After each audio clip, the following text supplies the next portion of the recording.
Baikonur, October the 4th, 1957, the Soviet Union placed the first satellite into orbit around the Earth.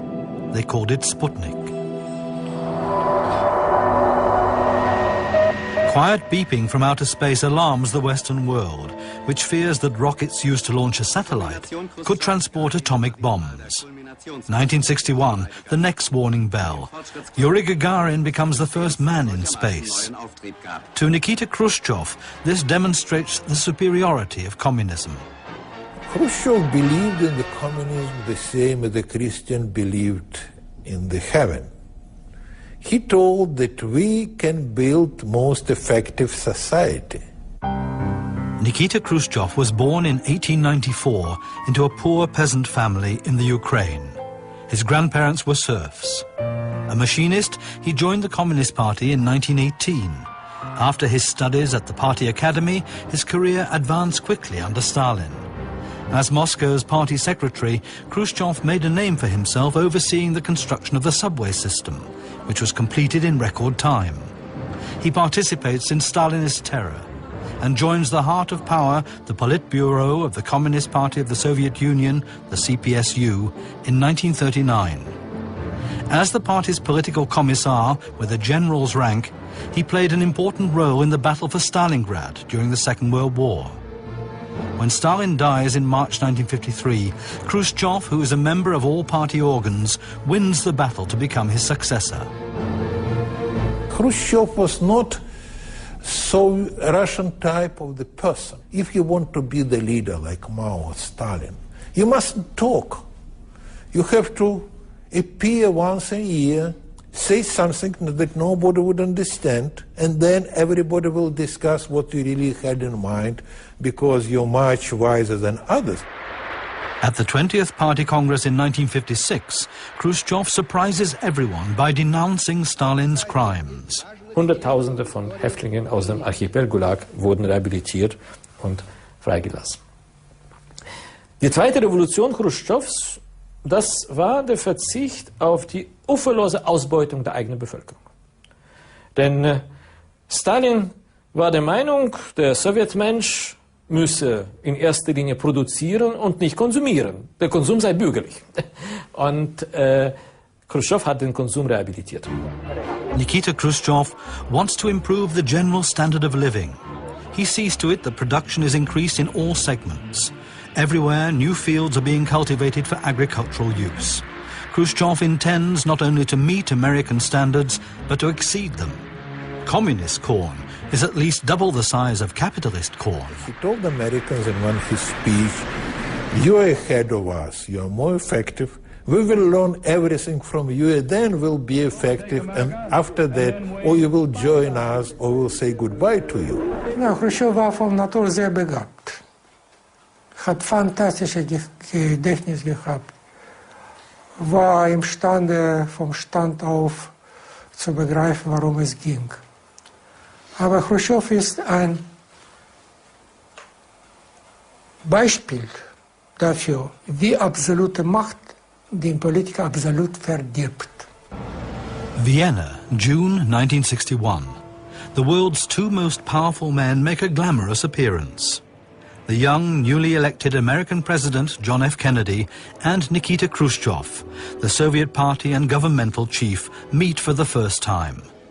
Demoralized by the failed Cuban Bay of Pigs invasion, Kennedy's attitude is reserved. Khrushchev takes the offensive and repeats his demand that the Western Allies retreat from Berlin.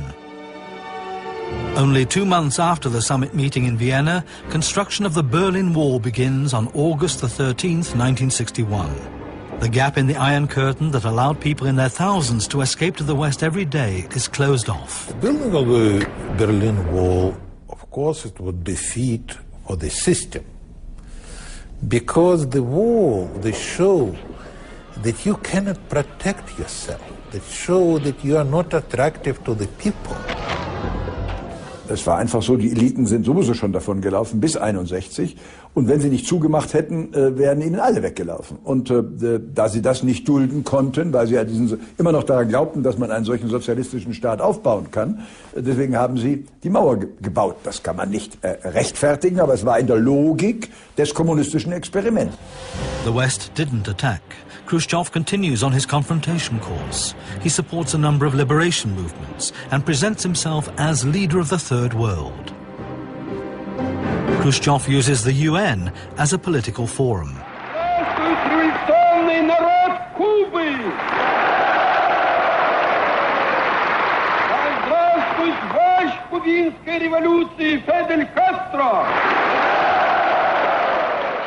The American boycott policy drives Cuba into the communist corner. Khrushchev is good friend, good Cuban friend. Your leaders speak about aggression to Cuba. Khrushchev speak about defending Cuba. You to take our plane. Khrushchev plane is our plane. Khrushchev is friend. So Khrushchev wanted to be respected as equal. And he pressed all American presidents, President Eisenhower, President Kennedy. It was one of the reasons of the Cuban Missile Crisis. I want to be equal. And Americans didn't want to do it voluntarily, so they just did it under the pressure from the Khrushchev. In October 1962, American spy planes photograph missile sites in Cuba. Kennedy imposes a naval blockade. The crisis escalates. Both sides prepare for nuclear war. The world is on the verge of annihilation. At the last minute, Kennedy and Khrushchev succeed in reaching a secret agreement. Soviet ships carrying missiles reverse course. In return, America agrees to remove their nuclear missiles from the Soviet-Turkish border within 6 months.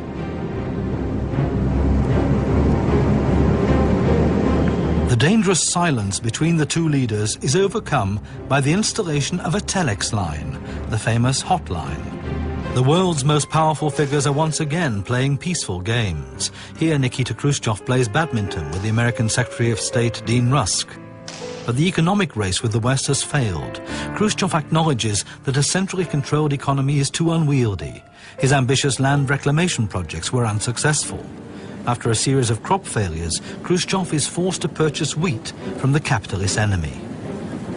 Hat das Gesicht verloren. Nicht Khrushchev als Khrushchev, sondern die Sowjetunion hat ihr Gesicht verloren. Nicht? Und viele, auch in den Volksdemokratien sogenannten, haben das ja so gesehen. Und das, denke ich, war nicht einer der Gründe, nicht, warum er relativ leicht dann auch abgesetzt werden konnte.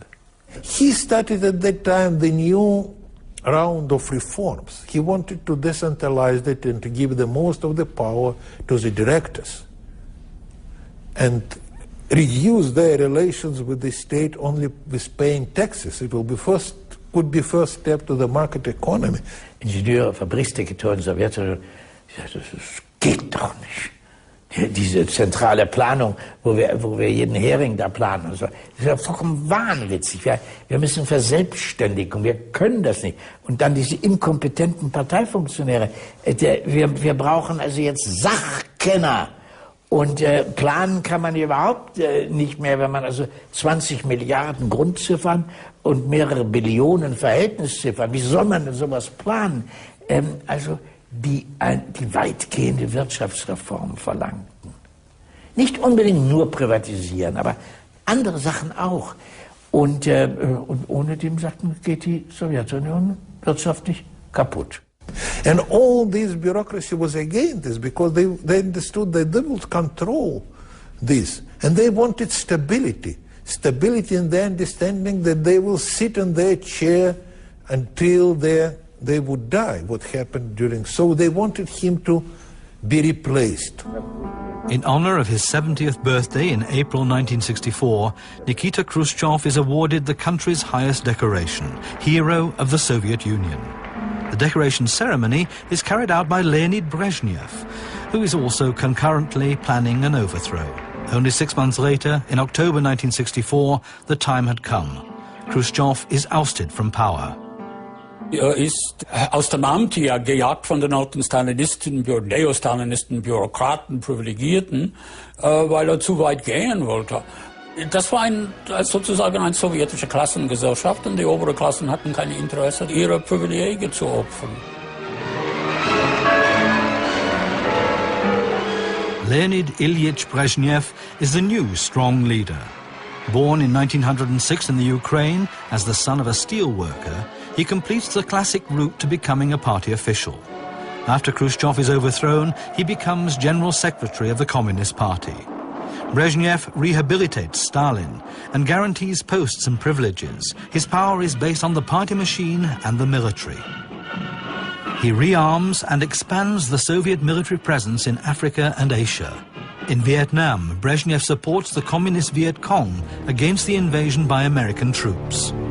The war in Vietnam, the American carpet bombing and the high loss of Vietnamese civilians lead to protest worldwide.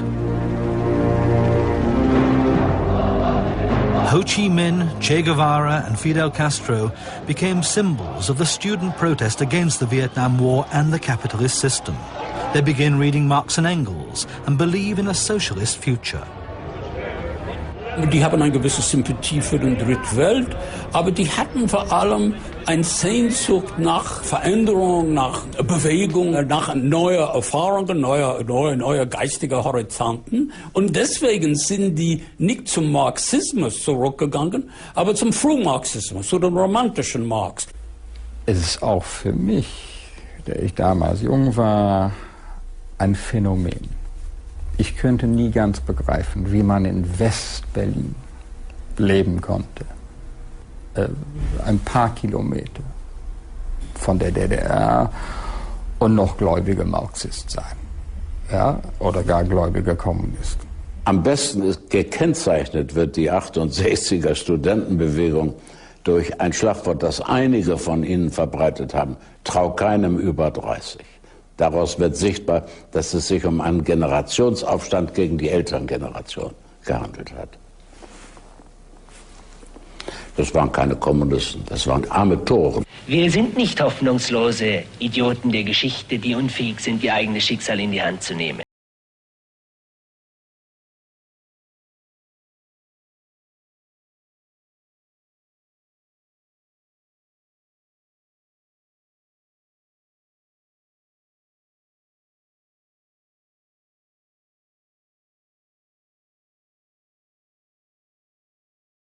In einer völlig erstarrten Gesellschaft. Und die Großorganisationen hatten sich eingerichtet in dieser erstarrten Nachkriegsgesellschaft. Und zwar alle Parteien hatten sich eingerichtet.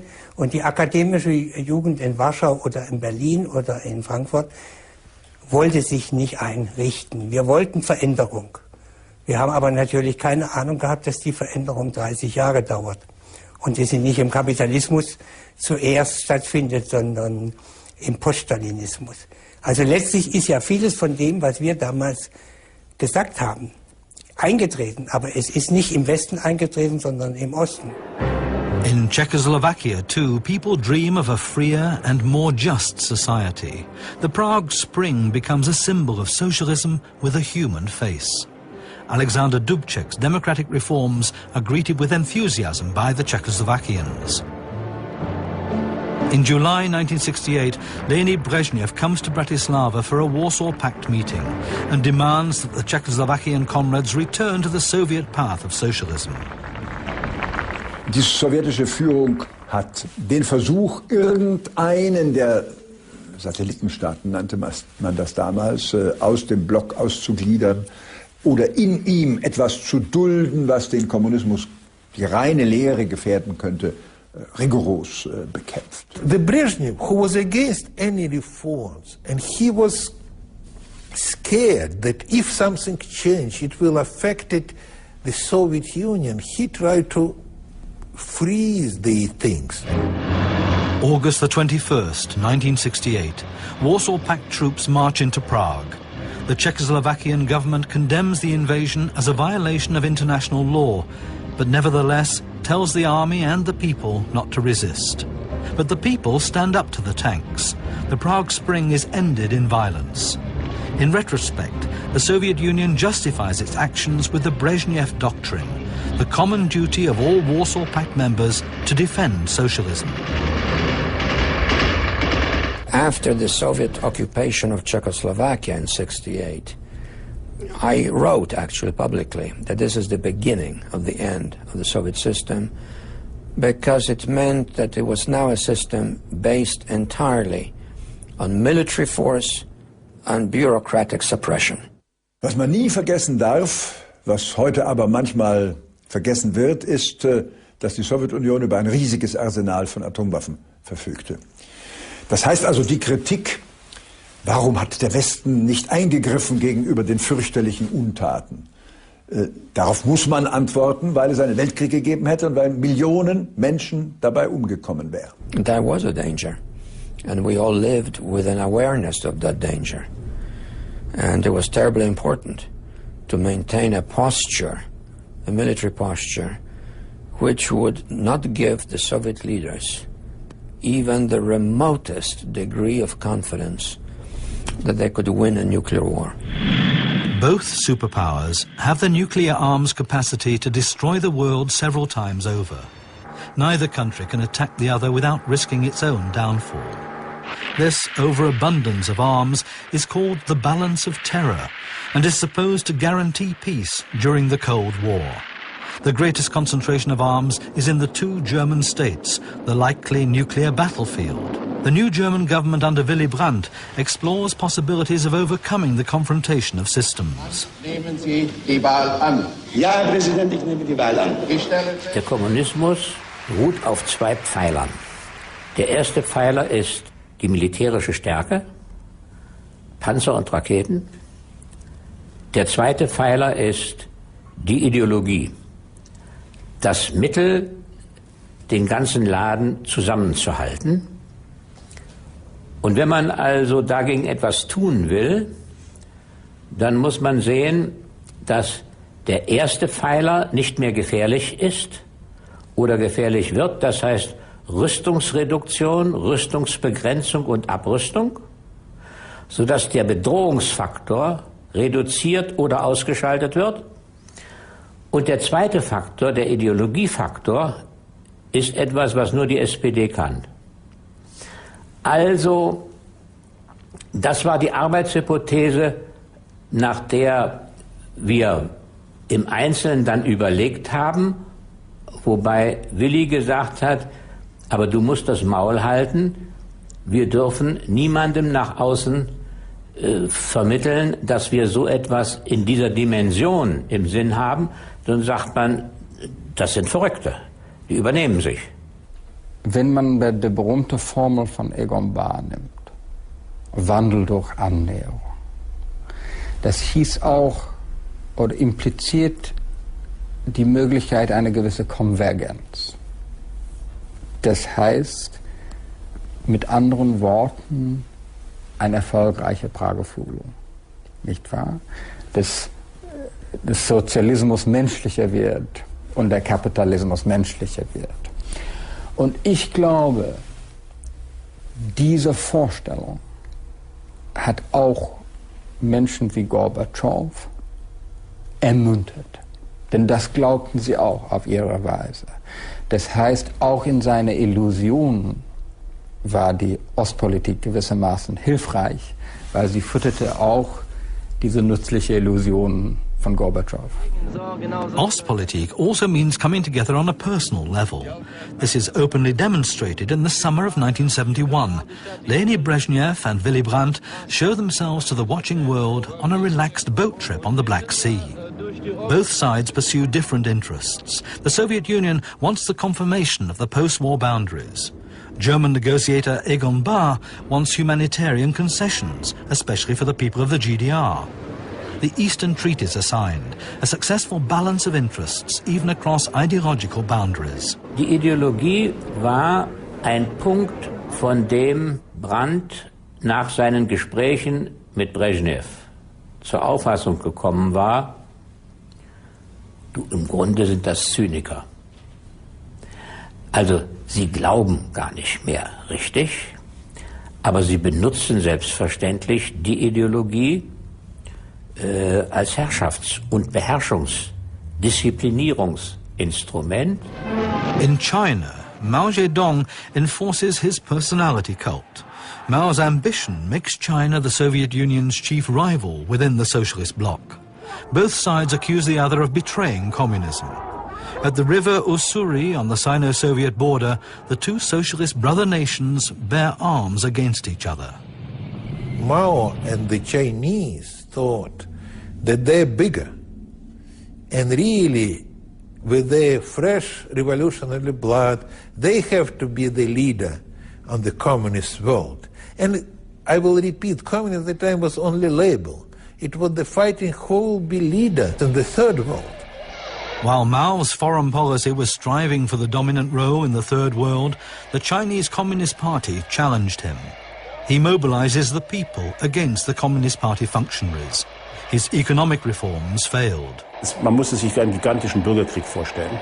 Natürlich gab es auch 2 oder 3 Schauprozesse, aber im Grunde genommen war es eher der breite Bürgerkrieg mit furchtbar vielen kleinen Gemetzeln und furchtbar vielen kleinen Prozessen. Insofern dem stalinischen Schauprozessen nicht zu vergleichen und auf eine andere Weise vielleicht auch sehr viel grausamer als das, was in Moskau passiert ist.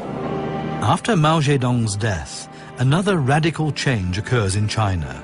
Deng Xiaoping succeeds where Nikita Khrushchev failed after Stalin's death.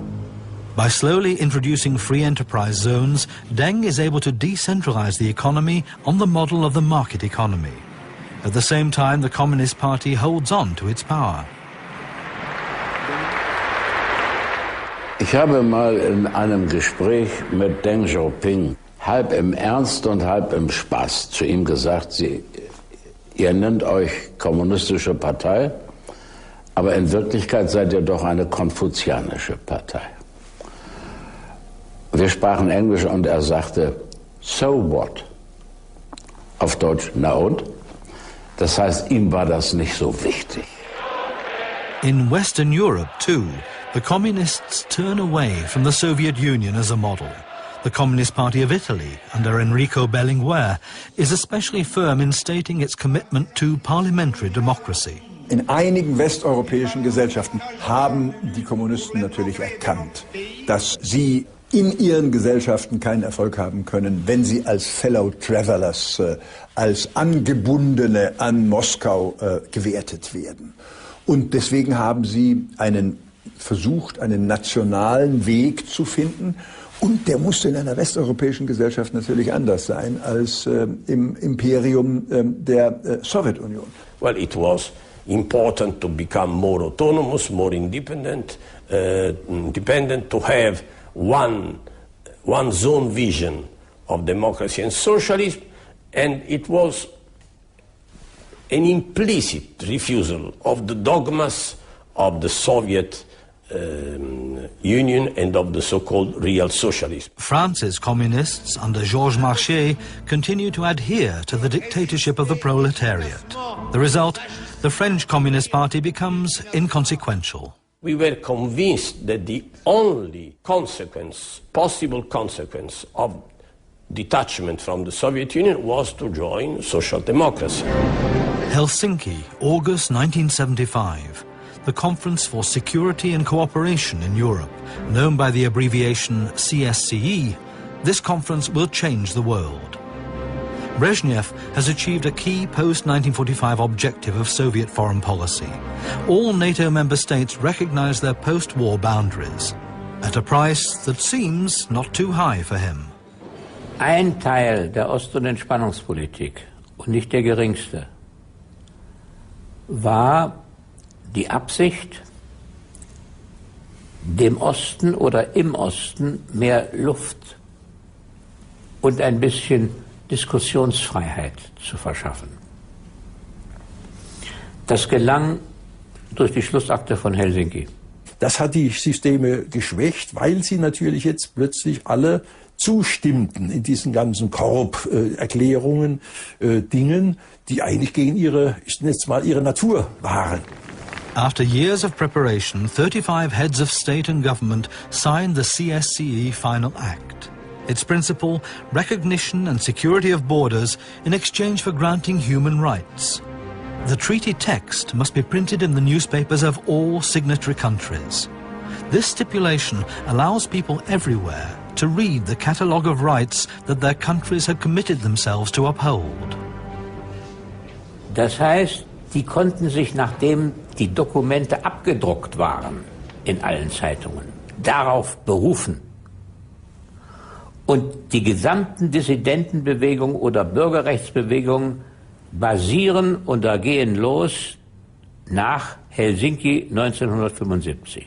Zu den Dissidenten würde ich erstmal sagen, dass sie in den 70er Jahren eine richtige Analyse aufgestellt haben.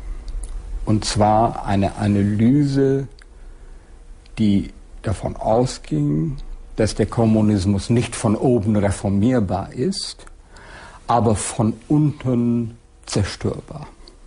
Und zwar zerstörbar in einem friedlichen Evolution. All over the East Bloc, people make lively use of the new rights granted to them in the Helsinki Final Act. In Czechoslovakia, a group of dissenters surrounding Jiří Hájek and Václav Havel signed the Charter 77, which makes their demands public. The reaction of communist powers that be is repression. The number of political prisoners rises. After Helsinki, the public observes very carefully how the state apparatus treats dissidents. Arrests and exile no longer go without notice, especially of internationally known civil rights activists. The KGB attempts to isolate the Nobel Prize-winning physicist Andrei Sakharov from the outside world. Author Alexander Solzhenitsyn is expelled from the Soviet Union. Public criticism of the system is not allowed under Brezhnev. Im Innern sprechen die Russen von den bleiernen Jahren.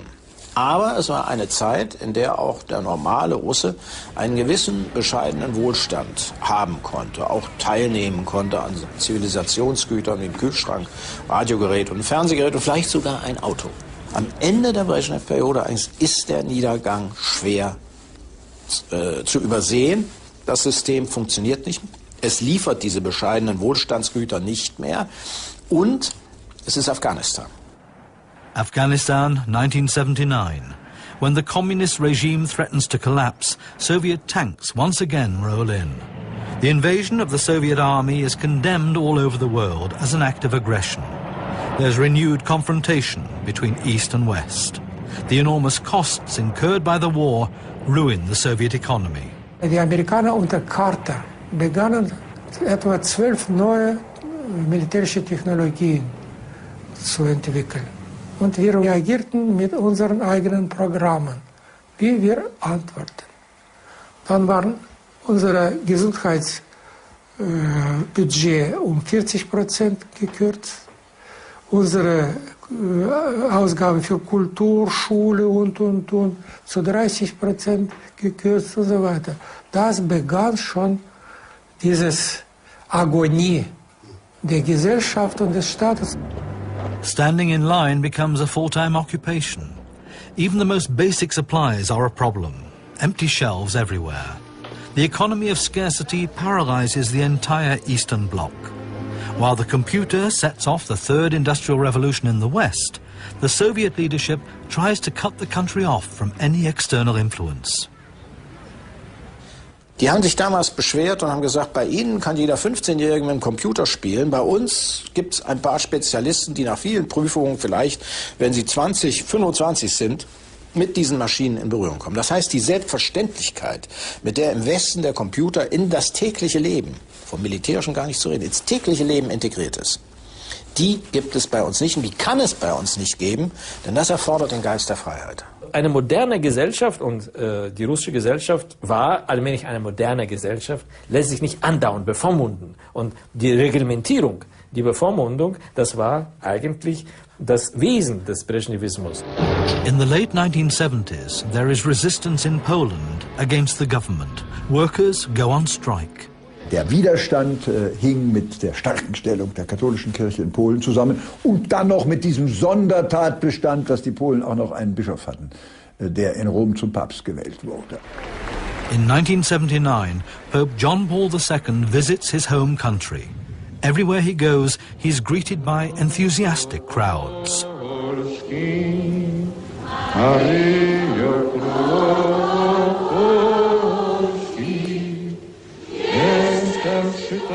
Ohne polnischer Papst kein Gorbatschow, kein Samtener Revolution 89. Ich will das auch so begründen. Es ist sicherlich richtig, ohne der Papst und der Besuch in Polen 79 und die Erschütterung des Regimes und die Erfahrung der Solidarität kein Solidarność zustande gekommen wäre. The Pope's visit inspires a new opposition movement. The workers of the Lenin docks in Gdańsk initiate independent unions which join together as Solidarność under the leadership of Lech Wałęsa. The individual voices of dissident groups claiming the rights granted by Helsinki become a mass movement struggling for self-determination. Ohne Solidarność kein Gorbatschow. Denn die Prämisse der ganzen Gorbatschowsche Europapolitik war doch, so geht's nicht weiter in Osteuropa. Wir müssen was anderes machen, grundsätzlich anders in Osteuropa. Mikhail Gorbachev becomes a member of the Politburo of the Communist Party of the Soviet Union. He is not yet 50. 1982, the parade commemorating the 65th anniversary of the revolution. Gorbachev is by far the youngest among the otherwise grey functionaries. Marked by age and grave illness, head of state and general secretary of the CPSU, Leonid Brezhnev, who dies shortly afterwards. Within the next 3 years, his two successors also die, Yuri Andropov and Konstantin Chernenko. The election of 54-year-old Mikhail Gorbachev as General Secretary seems liberating. Gorbachev, the son of a harvest vehicle driver, studied law in Moscow. On his way to the May Day parade with his family, Mikhail Gorbachev is now the most powerful man in the Soviet Union. People put their hopes in him. Bei meinem ersten Gespräch mit Gorbatschow kam der Punkt ganz glaubwürdig. Die Idee muss von den Verkrustungen befreit werden, die Stalin gebracht hat. Von den Verbrechen befreit werden, in den Strukturen, die Stalin zu verdanken sind. Dann wird die alte Idee Lenins in großer Attraktivität wieder erscheinen. Es war überhaupt kein Zweifel, der wollte den Idealkommunismus wiederbeleben und glaubte, ihn wiederbeleben zu können, wie er eigentlich von Lenin geplant worden war. Gorbatschow war doch innerlich ein Mann des Prager Frühlings. Er glaubte am Sozialismus mit menschlichem Gesicht. Er glaubte, dass der Kommunismus noch reformierbar war. Und ohne diese Illusion wäre er sicherlich nicht so weit gegangen. Die ganze Hetze gegen die Dissidenten war zu Ende. Schickt 2 Elektriker hin am 15. Dezember 1987 zu Sacharow. Die stellen Telefone ein und sagen, morgen wirst du angerufen. Ja, und dann wird er angerufen und am Telefon ist Gorbatschow. Sagt, ich wollte mich entschuldigen für die frühere Führung. Sie können morgen nach Moskau zurückkehren. Through Sakharov's release and that of other political prisoners, Gorbachev scores points with many at home and abroad. Camps for political prisoners are closed. A few, like Perm 36, become memorials. The style of politics also changes. Gorbachev seeks direct contact with the people. On the streets, he campaigns for his policies. Ich glaube, es gibt überhaupt keinen Systemwandel in der gesamten Geschichte der Menschheit, die zu vergleichen ist mit der Sowjetunion, damals 240 Millionen Einwohner, das sind die größten Länder der Welt, Mitte der 80er Jahre, wobei nun Gorbatschow vor der Aufgabe stand, das Wirtschaftssystem total zu verändern, das Staatssystem total zu verändern, demokratische Wahlen einzuführen. February 1986, the 27th Party Congress of the Communist Party of the Soviet Union. Gorbachev makes a spectacular appearance. Glasnost and Perestroika are his slogans, transparency and change. The party delegates are enthralled. A feeling of optimism is in the air.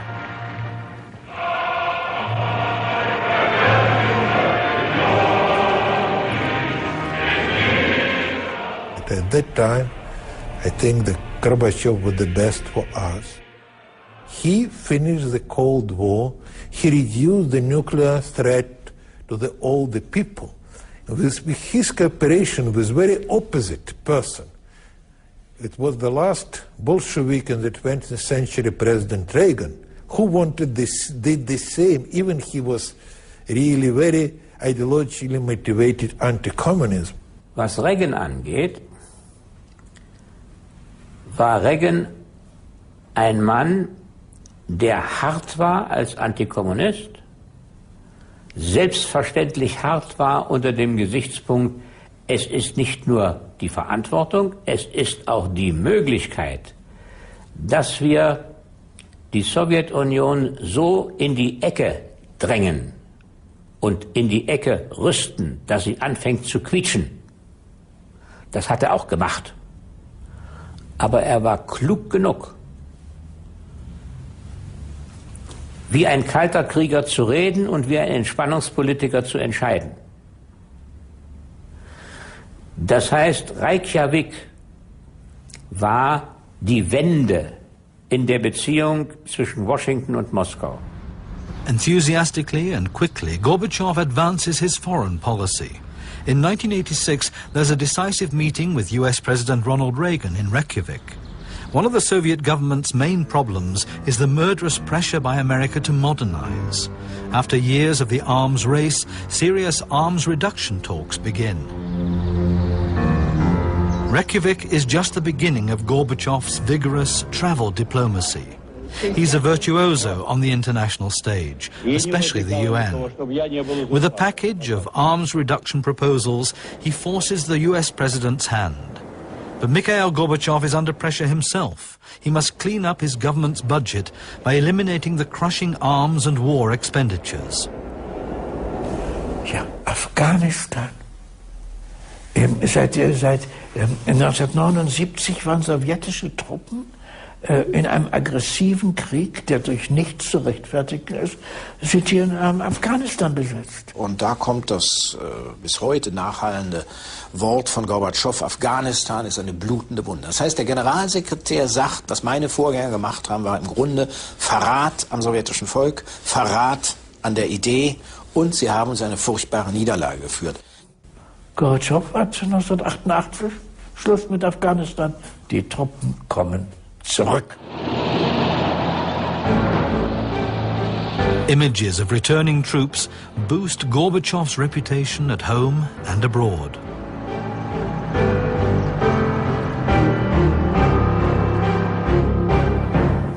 Innenpolitisch hat er versagt. Innenpolitisch hat er versagen müssen, denke ich, weil es bis heute kein Lehrbuch darüber gibt, wie man aus einer gelenkten Staatswirtschaft eine soziale Marktwirtschaft macht. Bald merken wir, der Mann hat kein System, kein Programm. Seine These war, erst angreifen und dann umschauen. Und er sagte, so hat Lenin mal gesagt. Das war kein Lenin, eine kleine Verwechslung, das war Napoleon. In den späten 80er Jahren hat er mich mal zum Gespräch gebeten. Ich trug ihm unter anderem vor, dass er mit seiner Geldpolitik, mit der Geldvermehrung vorsichtig sein müsse. Nannte ihm die Zahlen des sowjetischen Geldvolumens von einem Jahr und dem nächsten Jahr. Und er sagte, ach Господин Schmidt, darüber haben wir in Moskau niemals wirklich Buch geführt, was ein reiner Unfug war. Das zeigte mir schlagartig, dass er viele Probleme nicht verstehen konnte. I think his intentions were very good, but he wasn't a real strong, firm reformer, let's say like Deng Xiaoping. Wie mit leichter Hand Planwirtschaft abschaffte und unsere Wirtschaft endgültig ruinierte, wie unsere Goldreserve verkaufte und praktisch am Ende seiner Regierungszeit hatten wir keine Goldreserven mehr und. The man in the Kremlin is increasingly under fire. People are protesting in the streets. Some demand even faster implementation of reforms. Others the return to the old order. Miners strike for unpaid wages, but also for their democratic rights. For the Soviet Union, for Russia, the Gorbachev is a destructive person. Он ведь артист, участник самодеятельности. И все говорили, что он обладал огромным даром перевоплощения. Он мог сыграть комедийную роль, драматическую роль, и все это ему удавалось. Ich kann nicht definieren, wann Gorbatschow zu dem Ergebnis gekommen ist, dass auch Lenin abgeschafft werden muss. Gorbatschow hat wohl, als ein Mann, der auch KGB geprägt war, geglaubt, dass die Lageberichte des KGB, sind alles fröhliche Sowjetmenschen und alle glauben an das Sowjetideal und die Nationen sind nur noch folkloristisch da, dass er das wirklich geglaubt hat. Aber im Moment, wo er Demokratie ernst meint, und er hat es wohl ernst gemeint, Demokratie brauchen wir wie die Luft zum Atmen, habe ich selber in Moskau in der frühen Gorbatschow-Zeit gelesen. Er hat wohl unterschätzt, dass die Demokratie auch ein ungeheures Sprengmittel ist, wenn sie sich mit dem Nationalismus verbindet. Wir brauchen Demokratie wie die Luft zum Atmen. Darauf habe ich zu Willi gesagt, hör mal, der alte Streit ist zu Ende. Nicht Diktatur des Proletariats, sondern Demokratie wie die Luft zum Atmen heißt, der Oberhäuptling der Kommunisten akzeptiert das Grundverständnis der Sozialdemokratie. Das heißt auch Machtverlust. Und darauf sagt der Hals-Maul, wir wollen es dem Jungen nicht noch schwerer machen, als er es ohnehin schon hat. In 1988, Gorbachev abandons the Brezhnev doctrine. This means the Soviet Union waives its prerogative to intervene in all socialist countries. A few months later, there are velvet revolutions in most East Bloc countries. Communist governments are toppled non-violently almost everywhere. It's the end of the Soviet Empire.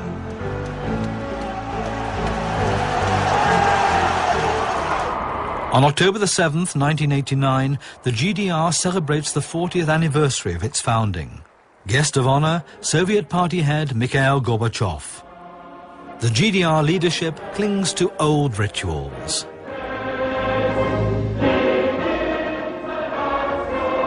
But on the streets, protest is forming. Here too, Gorbachev is a beacon of hope.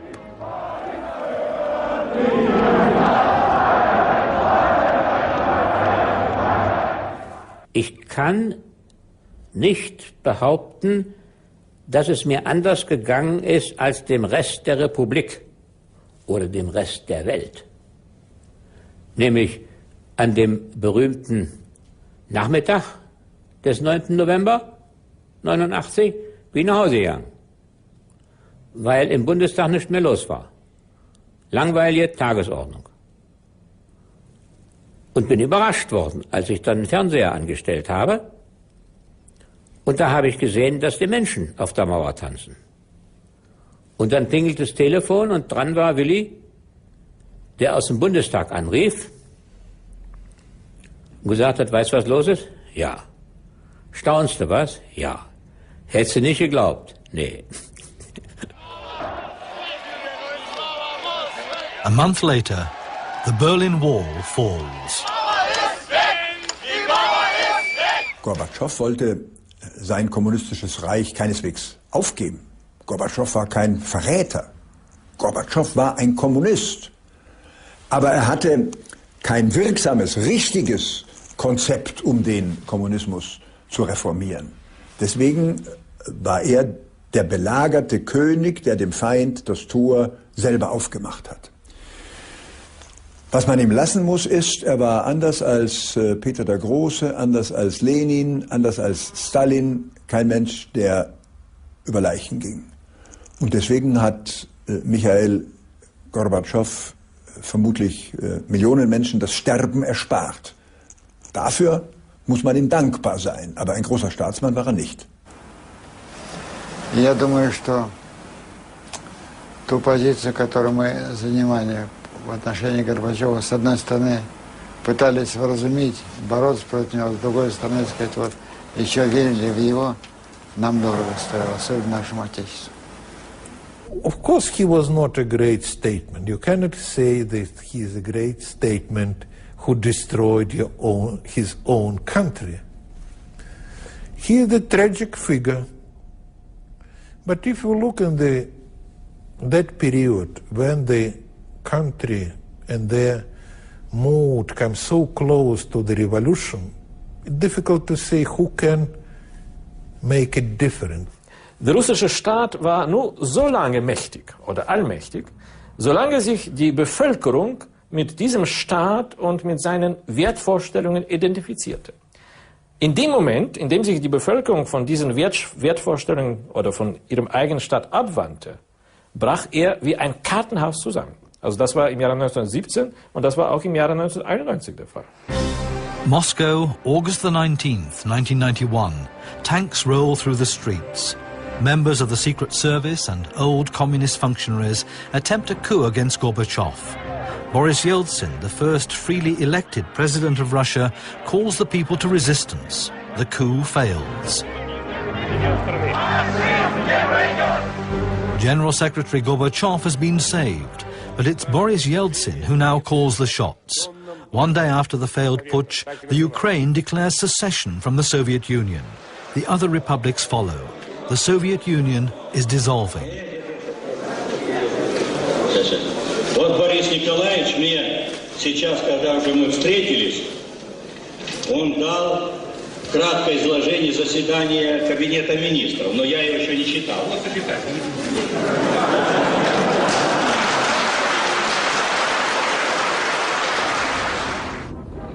On December the 25th, 1991, Gorbachev holds a television address to declare his resignation as the last communist leader of the Soviet Union. The great socialist experiment that began in 1917 with Lenin has failed. The red flag waving over the Kremlin is taken down. Has capitalism won for good, or does communism still have a future? Die Kernfrage ist A, ist der Kapitalismus reformfähig, nachdem sich seine Herausforderung als nicht reformfähig erwiesen hat? Und die zweite Frage ist, die Tatsache, dass wir in einer Entwicklung sind, alle Industriegesellschaften, in der die Maschinen immer weniger Menschen brauchen, um immer mehr zu produzieren. Wie kommen wir aus dieser Lage heraus, ohne dass das System Schaden leidet oder zusammenbricht? Der Sieg auf ewig des Kapitalismus, daran glaube ich überhaupt nicht. Ich glaube allerdings nicht, dass eine solche absurde, antimenschliche Lehre wie der Kommunismus wiederkommt.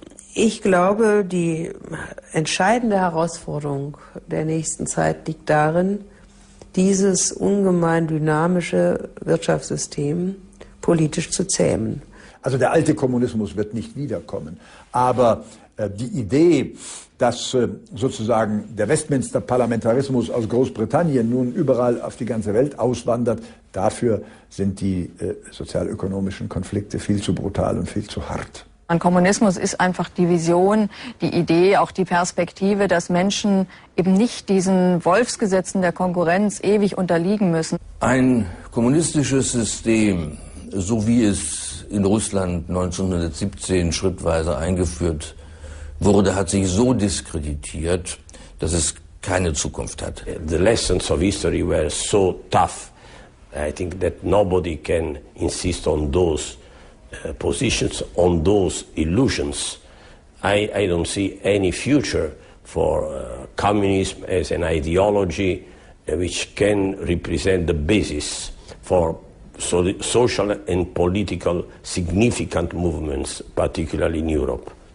But the idea of the equality of the people will exist in our soul all the time.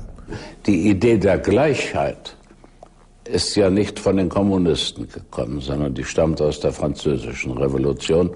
Das liegt jetzt über 200 Jahre zurück. Die Idee der Gleichheit wird immer wieder Menschen faszinieren. Ob sie sich deswegen für Kommunisten halten werden, das ist eine andere Frage.